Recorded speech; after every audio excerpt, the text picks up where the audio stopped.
Ramakrishna mission বিদ্যা মন্দির Bose house ক্যাম্পাসের কেরিয়ার অ্যাডভান্সমেন্ট সেলের উদ্যোগে আগামী 11ই নভেম্বর মঙ্গলবার বোস হাউস ক্যাম্পাসে আয়োজিত হচ্ছে 2025-26 শিক্ষাবর্ষের দ্বিতীয় প্লেসমেন্ট ড্রাইভ, যেখানে ইন্টারভিউয়ের মাধ্যমে উত্তীর্ণ ছাত্রছাত্রীরা পেয়ে যাবেন সরাসরি কর্মসংস্থানের সুযোগ।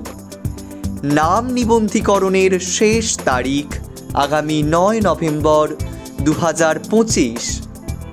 বিশেষভাবে উল্লেখ্য, এই সুযোগটি শুধুমাত্র বোস হাউস ক্যাম্পাসের অনলাইন, অফলাইন এবং হাইব্রিড কোর্সগুলির ছাত্র ও ছাত্রী উভয়ের জন্যই সংরক্ষিত।